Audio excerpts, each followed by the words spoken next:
अस्सलाम वालेकुम व्यूअर्स। आज मैं आपके साथ बहुत ही मज़ेदार जो है वाइट सॉस कटलेट्स की रेसिपी शेयर कर रही हूँ। रमज़ान रेसिपी है ये, इसको आप ट्राई कीजिएगा, लाजमी मुझे फ़ीडबैक दीजिएगा। बहुत ही मज़ेदार और बहुत ही आसानी से बनने वाली रेसिपी है। तो चलें आए इसको शुरू करते हैं। सबसे पहले हमने चिकन को तैयार करना है। इसके लिए मैंने 4 से 5 टेबल स्पून जो है कुकिंग ऑयल डाला था एक कढ़ाई के अंदर, और उसमें जो है मैंने एक बड़ी तकरीबन मीडियम साइज़ की प्याज थी, उसको बारीक चॉप कर लिया था। जैसे अंडे की प्याज काटते हैं इस तरह से उसको चॉप कर लीजिएगा, और इसको हल्का सा सौते करना है, बहुत ज़्यादा इसको ओवर कुक नहीं करना। और इसके बाद जो है मैंने तकरीबन 750 ग्राम, आधा किलो से 1 पाव ज़्यादा और 1 किलो से 1 पाव कम, मतलब पौन किलो मैंने चिकन ली थी। इसको बॉयल कर लिया था नमक के साथ, और इसको जो है हाथों की मदद से या फोक की मदद से आप इसको जो है बारीक बारीक रेशा कर लीजिएगा। तो ये इसके अंदर डाल दीजिएगा। इसके बाद जो है मैंने नमक डाला था, नमक पहले भी डाला था और बाद में भी आपने डालना है, तो इस चीज़ का ख्याल रखिएगा। और इसके बाद जो है मैंने 1 कप बिल्कुल बारीक चॉप करके इसके अंदर जो है शिमला मिर्च डाल दी थी। और जो कैन के अंदर मिलते हैं, टिन पैक के अंदर होते हैं, कॉर्न मिलते हैं, नॉर्मल किसी शॉप पे भी आपको आसानी से मिल जाएंगे। तो आप जो है इसको लेके हल्का सा उसको क्रश कर लीजिएगा चॉपर में डाल के, या हाथों की मदद से उसमें जैसे वो कूटते हैं हावन दस्ते में, उसमें कूट लीजिएगा और वो डाल दीजिएगा। अब मैंने जो है इसके अंदर 1 टेबल स्पून कुटी हुई काली मिर्च डाली थी। 2 से 3 चीज़ें डालेंगी इसके अंदर, और बहुत ही मज़ेदार जो है हमारे कटलेट्स बन के तैयार होंगे। इसको रख दें आप वैसे भी टी टाइम में कभी, या बच्चों के लंच बॉक्स के लिए, अफ्तार के लिए स्पेशल जो है मैंने इसको तैयार किया है। इसको बआसानी जो है आप फ्रीज़ कर सकते हैं, तकरीबन 3 से 4 हफ़्ते के लिए बिल्कुल फ़्रेश रहेंगे ये।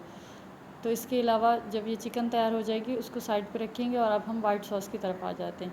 एक पैन के अंदर 2 टेबल स्पून मैंने कुकिंग ऑयल डाला है, और 2 टेबल स्पून जो है भर के मैंने इसके अंदर मक्खन डाला है। इसको हम हल्का सा जो है मेल्ट कर लेंगे। कुकिंग ऑयल इसलिए डालते हैं क्योंकि मक्खन फ़ौरन से जलना शुरू हो जाता है।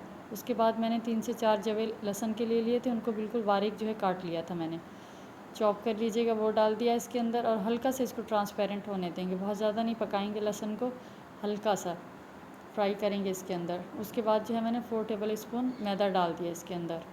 वो डालने के बाद हम इसको जो है मिक्स करेंगे। बहुत ही मज़ेदार जो है ये हमारा वाइट सॉस बन के तैयार होगा। इसको जो है वैसे भी वाइट सॉस जो है चावल के साथ, मतलब चिकन हो चावल हो, तो बहुत मज़ेदार ये लगता है। हाफ़ टी स्पून इसके अंदर मैंने नमक डाल दिया था, और इसको देखें हल्का सा फ्राई करने के बाद जो है मैंने तकरीबन 1.5 गिलास इसके अंदर दूध डाल दिया था। बस इसको अब हल्की आंच पे हम जब तक गाढ़ा नहीं हो जाता हम इसको कुक करेंगे। अब इसके पकाने के बाद जो है मैं इसमें अंदर डालूँगी ओरिगेनो डाल दूँगी इसके अंदर। देखें इसकी कंसिस्टेंसी देखें, इस तरह की होनी चाहिए। बस इस चीज़ का इसका ख्याल रखिएगा, हल्की आंच रखिएगा। ओरिगेनो डाला है मैंने इसके अंदर, और इसके बाद जो है मैंने कुटी हुई काली मिर्च डाली थी इसके अंदर। बस इसको मिक्स कर लीजिएगा, और अब जो है हम इसको गरम गरम जो हमारा सॉस होगा, इसको जो हमने चिकन तैयार किया था इसके अंदर डाल दीजिए। बस इसकी कंसिस्टेंसी इस तरह की होनी चाहिए, आप देख लें। इस तरह से अच्छी तरह से हम इसको मिक्स कर लेंगे। हल्की सी आंच इसके नीचे जला लीजिएगा, ताकि अच्छी तरह से जो है ना चिकन और जो हमारा वाइट सॉस है ये अच्छी तरह से मिक्स हो जाए। अब मैंने जो है चेडर चीज़ थी मेरे पास तकरीबन 100 ग्राम, 125 ग्राम, आधा, जैसे 250 का एक होता है बार मिलता है पूरा बना हुआ, तो उसको हाफ़ कर लीजिएगा। तो वो हाफ़ जो है इसके अंदर ग्रेट करके कद्दूकश करके डाल दीजिएगा। तकरीबन 1 कप होना चाहिए, ये इसके अंदर मैंने डाल दिया। अब इसको अच्छी तरह से मिक्स कर लेंगे, और इस टाइम पे आपने चूल्हा बिल्कुल बंद कर देना, क्योंकि चीज़ फ़ौरन से जलने लगती है। जैसे ये मिक्स हो जाए इसको हम ठंडा कर लेंगे। बहुत ही मज़ेदार ये झटपट रेसिपी है। अगर आपको रेसिपी पसंद आए तो इसको सब्सक्राइब कर लीजिएगा। इसके बाद जो है मैंने 3 अंडे फेंट लिए थे।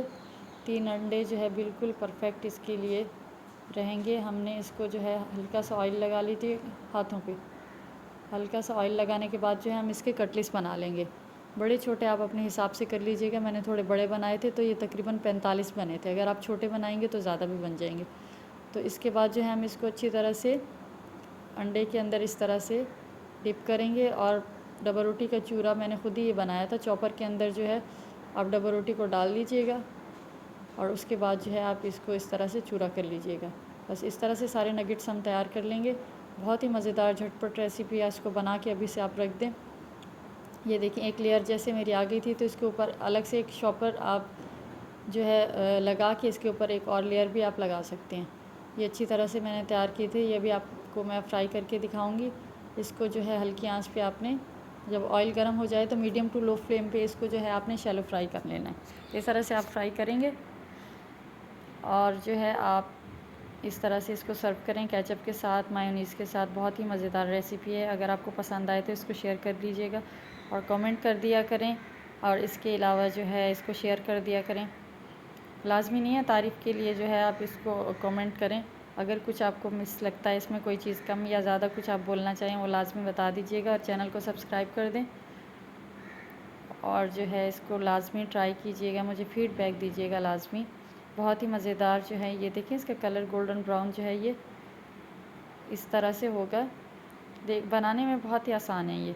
इस तरह से आप फ्रीज़ कर दीजिए। आप यकीन करें पूरा रमज़ान आप बाहर से कुछ भी नहीं लेंगे।